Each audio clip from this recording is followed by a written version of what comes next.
you look exactly like you used to look when we was in school. A few more pounds. A little less hair. Same here. You know. Same here. I'm not afraid. You will be. You will be. You bet your Barnyard? Yeah. Barnyard, yeah. Yep. Barnyard.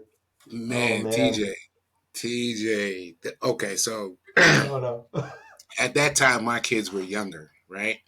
And we had Barnyard. I don't know if it was DVD. It had to be. I was going to say, or VHS, but it was DVD. And I remember watching it with them. And then we looked at the extras.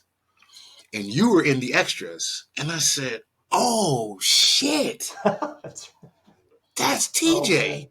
And my kids were like, you know him? I said, I went to school with him. As a matter of fact, do you remember we used to be in Cartoon Club with Father Tinkle? Yes.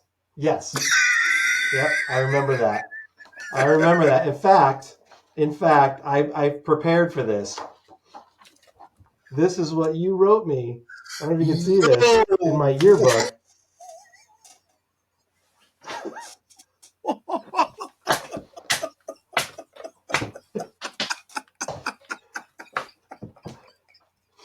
I remember that cartooning class, man. That was so much fun, that class. Oh my God. I've always loved that drawing. No way, man. Oh, wow. Dan, that's exactly for my viewers. That's exactly how I used to look at that time. Glasses, high top fade, shaved on the sides. I was drawing all the time. I was drawing. Right. As a matter of fact, Inky Mann is my cartoon name. That's where I got the name from. That was my cartoonist name. Okay. So what have you done anything anymore with cartooning? No, I had so this is a really crazy story. I was doing cartooning to the level of the next move I had. There was a time when people would get jeans done up, cartoon characters on their jeans and stuff like that, get their names on jean jackets and coats and stuff like that. So I had kind of started doing that as a business, and I went into business with this guy who had higher skill than I did. Now, at the same time, I was also doing music. I was hanging around with, I was in the music scene in Bridgeport, Connecticut, Stratford. And he was critiquing my work, and he said, you could do better than this. Your style, you could develop this. And I said, well, I don't really have the time to do it. I just do what I do. And his suggestion to me, which I stupidly took, he said, well, you need to figure out, do you want to do music or you want to do art?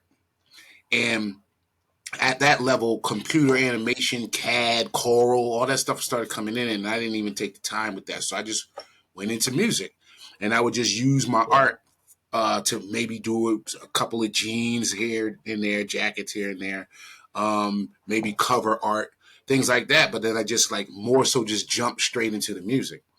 So it wasn't until recently, within the last maybe few years, that I kind of got back into drawing. And as a matter of fact, I just did this. I see you commenting on it too.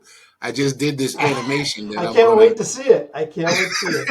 It's okay. That's what I'll believe it at that. I believe it because I was actually going to go into the. Yeah, I'm gonna break it out, and I'm gonna see what everybody says, and if it's something that people like, maybe I just go a little further because it's more of a South Park style. You know what I mean? But to answer your question, I dabble with it every once in a while. Nice. Ladies and gentlemen, get ready for the most electrifying, the most entertaining, and the downright most incredible channel on YouTube, the Inky Mann channel, where motivation meets gluttony, where Vegas meets victory, and where your love for the Patriots meets its match. Don't miss out on the fun, the food, and the fanaticism because life is too short not to laugh along with Inky Mann. Subscribe now to the Inky Mann Show channel. What, if you don't mind me asking, what software are you using? So this is what happened. I went on YouTube and I saw this girl who was saying the purpose of her video was how to make faceless YouTube videos and how you could use AI to do it. So I had ChatGPT write the script. I had 11 labs for the voiceover. Wow. I used Canva for the characters in the scenes, and actually in some of the background scenes, I use this tool called Ideograph. That is, it's Mid-Journey-ish, text to art kind of thing. So I would use that for the background scenes, and then I just with my editing skills, as far as me doing the show, I just like kind of pieced everything together. I used my music to give some background to it. Yeah. So the major tools I don't know how to use. Like I'm not good at Adobe and stuff like that because I don't take the time to learn that stuff, But I think if I did, it's hard right now because. Go ahead. Sorry. No, go ahead. I was going to say it's hard because technology is changing so quickly to keep up with what's out there. So the past couple of years I've been directing. So my animation and my storyboarding, I've been doing it, but just not on the same level.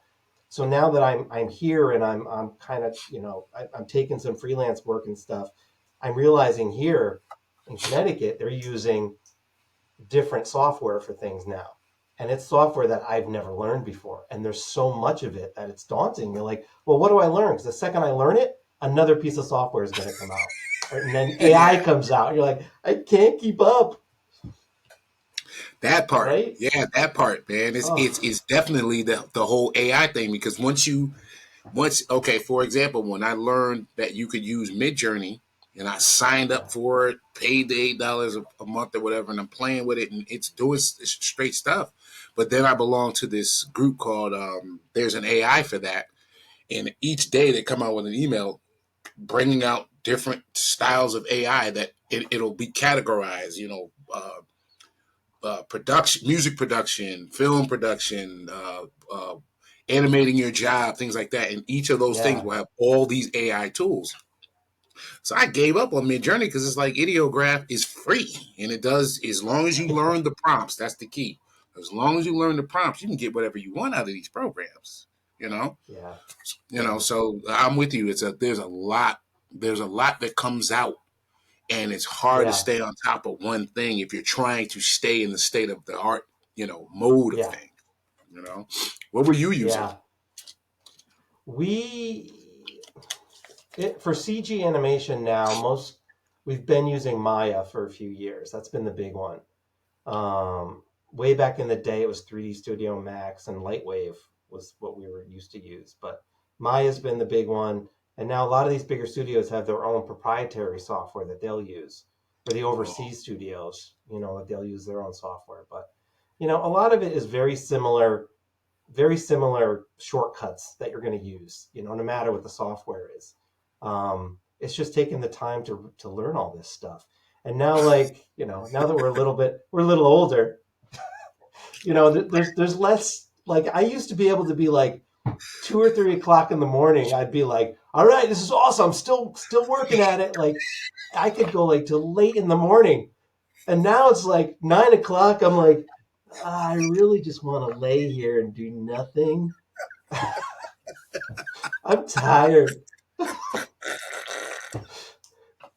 Let me tell you something. That animation that I'm doing, all right, so it's called Grub Grabbers, right? And it's supposed to be a play on DoorDash.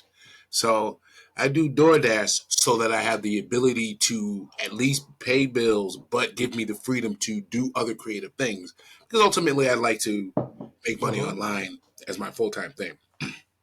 So I created this Grub Grabbers thing, and that thing is going to be maybe 2 minutes, maybe. It took me 3 days to do that project, man. 3 days. So with me saying that, for example, with Barnyard, how long did it take to create that from start to finish? Oh, man. I think... Welcome to the Inky Man podcast, a place where inspiration meets the seductive worlds of gastronomic exploration and flashing Las Vegas lights. Your host, Inky Man, will take you on a tour around the vibrant streets of Vegas while providing you with a delightful fusion of culinary delights, motivation, and insight. Whether you're craving insider information on the greatest eateries in the area or you're searching for inspiration to help you reach your goals, the Inky Man podcast is your go-to source for everything positive, Las Vegas approved and foodie approved. So grab a seat, hit play, and let's explore Inky Man's dynamic fusion of culinary adventures and inspiration. I'm out, yo. I'm out, yo.